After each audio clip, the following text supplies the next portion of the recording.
Sir నమస్కారం sir. నమస్కారం అండి.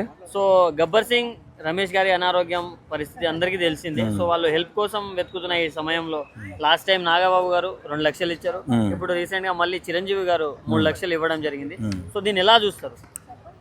ఇండస్ట్రీలో ఎవరికి ఏ కష్టం వచ్చినా ముందుగా స్పందించేది, ముందుగా సహాయం చేసేది చిరంజీవి గారు. ఇది ఇప్పటి నుంచే కాదు, గత 30 సంవత్సరాలుగా ఆయన ఏ విపత్తు వచ్చినా, ప్రకృతి వైపర్యాలు వచ్చినా, ఎక్కడ ఎవరు నష్టపోయినా ఏదో రకంగా ముందుగా సాయం ప్రకటించింది మాత్రం చిరంజీవి గారు.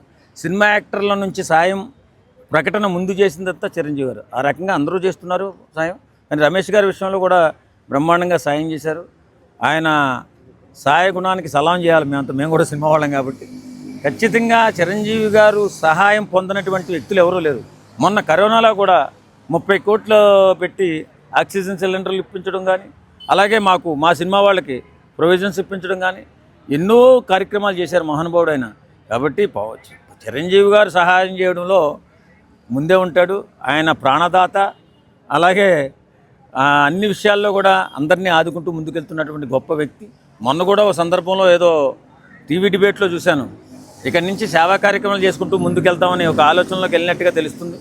ఏదైనా మంచి చేస్తున్నారు, మంచి చేసేవారిని మనం అభినందించినట్లయితే 10 మందికి మంచి జరిగి 100 మందికి జరిగితే మంచి జరుగుతుంది. ఖచ్చితంగా ఎవరైతే మనకి ఇబ్బందుల్లో ఉన్న వ్యక్తులకు మనం సాయం చేసినట్లయితే ఇంకో 10 మంది సాయం చేయడానికి ముందుకు వస్తారు. కాబట్టి చిరంజీవి గారు ముందు సాయం చేశారు. రమేష్ గారి ఆరోగ్యం ఎలా ఉందో తెలియదు, ఇంకా బులెటిన్ మనకు తెలియలేదు. కానీ ఏదేమైనా ఆయన ఆరోగ్యం బాగుండాలా. ఖచ్చితంగా ఆయన మళ్ళీ సినిమా చేయాలి. బ్రెయిన్ స్ట్రోక్ ఏదో వచ్చిందంటున్నారు.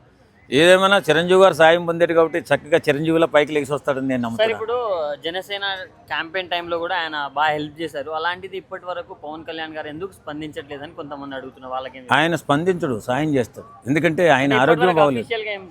ఆయన ఆరోగ్యం బాగోలేదు కాబట్టి ఇంకా రెస్ట్లో ఉన్నారు కాబట్టి ఆయన ఖచ్చితంగా స్పందిస్తారు. ఆయన స్పందించిన విషయం ఏముండదండి. ఇది మన గబ్బర్ సింగ్ టీం అందరినీ కూడా కడుపులో పెట్టుకుని చూసుకుంటాడు. కొన్ని విషయాలు సాయం చేసినా ఆయన చెప్పుకోడు బయటికి. కాబట్టి పవన్ కళ్యాణ్ గారు స్పందించరు అనే దానికి ఏం లేదు, బ్రహ్మాండంగా స్పందిస్తారు. ఆర్థికంగా కూడా ఉపయోగపడతాడు. ఆల్రెడీ చేసే ఉంటారు నాకు తెలిసి. దానిలో వెనకడికి వేసే పనే ఉండదు. Thank you.